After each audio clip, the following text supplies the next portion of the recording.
sedekah subuh. Sedekah subuh, kenapa saya berkata sedekah subuh? Bukan berarti tidak boleh sedekah di waktu yang lain. Semua sedekah boleh di setiap waktu dan setiap saat, hari Jumat maupun selain hari Jumat. Tapi sedekah subuh itu termasuk sedekah yang terbaik. Kenapa? Bukan kata saya, tapi kata Rasulullah sallallahu alaihi wasallam. Setiap waktu subuh Allah turunkan malaikat, tugasnya mendoakan orang yang bersedekah subuh hari. Allahumma a'ti munfiqan khalafa. Ya Allah, ganti yang lebih baik bagi orang yang infak di subuh hari. Ibu-ibu lagi halangan tidak salat, sebelum beraktivitas isi sedekah subuh. Anda tidak usah susah-susah mencari anak yatim dan orang miskin di subuh hari. Mulai hari ini masing-masing bikin kotak amal atau botol atau kaleng, simpan di rumah. Setiap habis salat subuh sebelum beraktivitas isi sedekahnya. Apalagi kalau sedekah itu disertai doa. Begitu anda sedekah, sebutkan hajatmu. Ya Allah, dengan berkah sedekah ini, ya Allah, saya ingin nikah. Mudahkan jodoh. Nikah lagi juga boleh doa, tidak apa-apa. Ada yang sedang melamar kerjaan, anda isi, wallahi dahsyat, amalan ini wallahi dahsyat, manfaatnya banyak untuk menyembuh penyakit, menabulkan hajat, memudahkan urusan, dan tidak pernah saya sampaikan amalan ini, semua alhamdulillah berhasil mendapatkan hajatnya. Begitu anda isi, doa, ya Allah, dengan berkah sedekah ini mudahkan lamaran kerjaan saya. Ya Allah, dengan berkah sedekah ini mohon titipkan pahalanya untuk kedua orang tua saya. Kalau ada yang merasa dirinya suka marah, suka emosi, ya Allah, dengan berkah sedekah ini tenangkan hati dan jiwa saya agar tidak emosi lagi. Ya Allah, dengan berkah sedekah ini karuniai kepada aku anak penghafal Al-Quran. Bu, jemaah sekalian, saya berkeluarga 12 bersaudara, timnas.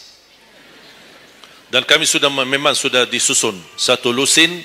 12 ini mempersiapkan kalau timnas kita belum mampu membawa juara, insyaAllah kami sekeluarga siap mengganti timnas. Alhamdulillah, dari saudara saya 12 ini 10 penghafal Al-Quran. Tapi orang tua saya awam. Percaya enggak? Orang tua saya bukan ulama, bukan kiai, bukan ustaz. Ayah saya belajar kelas 3 SD. Ibu saya tidak pernah masuk sekolah sama sekali. Sampai usia 40 tahun masih buta huruf, tidak bisa baca Quran. Tapi Allah berikan karunia keturunan penghafal Al-Quran. Berkat apa? Salat mereka dan sedekah mereka, termasuk doa. Itu perjuangan mereka. Alhamdulillah sekarang ayah saya, ibu saya penghafal Al-Quran, yang jadi gurunya anaknya sendiri. Sekarang di Indonesia saya bawa 5 adik saya dan ditugaskan menjadi imam tarawih. Saya bawa mereka pindah dari Arab kemari. Ada 5. Yang perempuan sudah dinikahkan sama orang Indonesia, orang Jakarta. Dan saya dorong adik saya yang perempuan untuk menghafalkan suaminya biar jadi penghafal Quran. Yang 4 laki-laki, ada yang 2 bawa istrinya masing-masing dari Arab, yang 2 lagi saya nikahkan di Indonesia sama orang Indonesia. Ada 1 sama orang Sunda, 1 sama orang Lombok. Jangan khawatir Bu, masih ada lagi, masih ada lagi. Bahkan saya dorong adik-adik saya semua wajib nikah 4. Masing-masing 4 istri. Kenapa? Supaya banyak keturunan. Kalau bisa setiap satu istri 12, satu lusin. Masya Allah, luar biasa. Mengapa? Karena kita punya perjuangan yang masih panjang. Cita-cita saya mencetak 1 juta penghafal Al-Quran di Indonesia. Ketika saya datangkan adik saya tugaskan sama mereka dan tegas. Kalau kalian datang hanya mau berhiburan, pulang. Kalian di sini untuk bersama-sama memperjuangkan untuk mencetak 1 juta penghafal Al-Quran. Dan alhamdulillah program ini sudah jalan. Dan kita terus memperjuangkan. Dan saya harap semua jamaah insya-Allah berkenan terlibat dalam program ini. Cita-cita saya, semua masjid se-Indonesia insya-Allah diimami imam penghafal Al-Quran 30 juz. Bahkan lebih hebat lagi cita-cita saya, insya Allah saya yakin akan terjadi. InsyaAllah di demikian hari, di waktu yang Allah insyaAllah tentukan, insyaAllah presiden kita penghafal Al-Quran. Coba, ya Allah rasanya enak. Langsung diumumkan di Masjid Istiqlal, khatib dan imam salat Idul Fitri, penghafal Al-Quran 30 juz, Presiden Republik Indonesia. Oh, mantap. Imam salat Idul Adha, Presiden kita. Salat Jumat, khatib dan imam, Presiden kita. Tidak perlu ganti imam. Sudah tidak perlu ganti imam, subhanallah. Luar biasa. Coba, saya kagumi ketika membaca dan melihat YouTube-nya Presiden Erdogan, Turki. Walaupun beliau bukan penghafal Al-Quran, tapi murattal bacaannya beliau, Masya Allah. Mana ada sekarang presiden di dunia Islam sebagaimana bacaannya yang benar. Ini sudah saatnya, tapi bukan sekarang ya, nanti maksud saya, sabar dulu.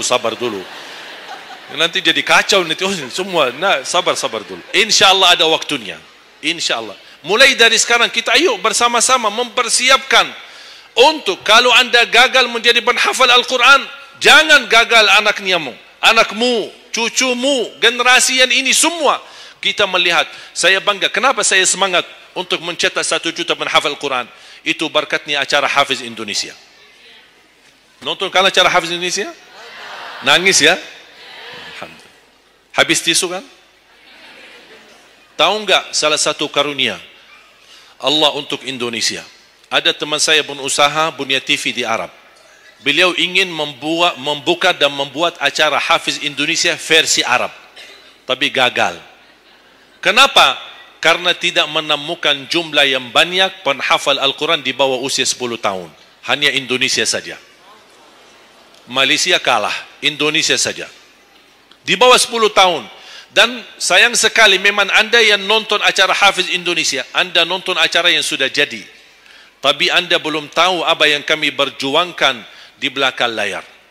Sebelum acara Hafiz Indonesia, 4 bulan bekerja keras.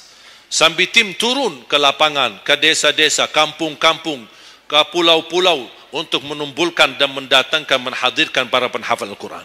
Ketika dibawa di Jakarta, 2 bulan berturut-turut kami didik mereka.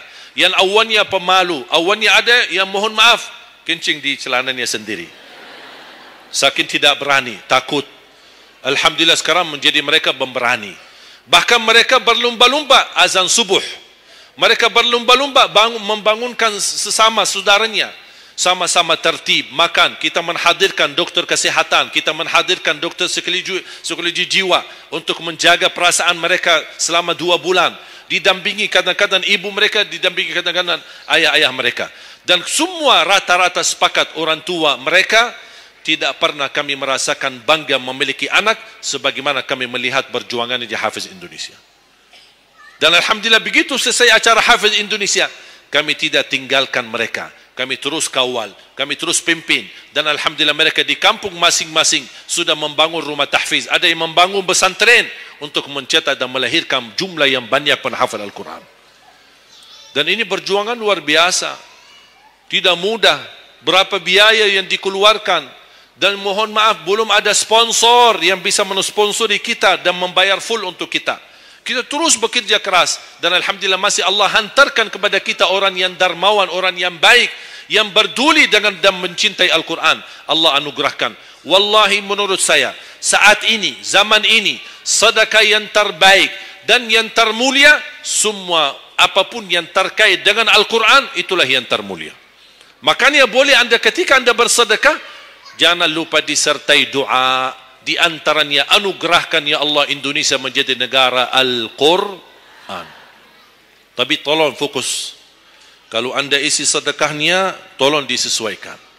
Jangan isi sedekahnya koin, teng, tapi doanya sampai terbit matahari. Tidak ada malunya.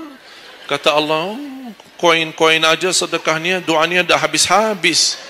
Hajatnya panjang, lebar. Malu kita. Bukan Allah tidak bisa. Allah maha bisa menabulkan hajat. Tapi kita malu sama Allah. Kok cuma bikin teng, ya Allah, ya Allah, ya Allah, panjang. Fokus. Kalau usulan saya, 1 sedekah, 1 hajat. 1 sedekah, 1 hajat. Dan insya Allah akan anda melihat manfaatnya. Mudah-mudahan semua yang hadir insya-Allah menjadi keluarga besar 1 juta penghafal Al-Quran. 1 juta mencetak penghafal Al-Quran. 1 juta keluarga Al-Quran yang insya-Allah akan membangun generasi baru yang membawa Indonesia menjadi baldatun thayyibatun wa rabbun ghafur, dan di masa yang akan datang insya-Allah Indonesia menjadi lebih baik. Amin ya rabbal alamin. Barakallahu fikum. Terima kasih, semoga bermanfaat. Kurang lebihnya mohon maaf. Mungkin ada panitia ingin menyampaikan selanjutnya.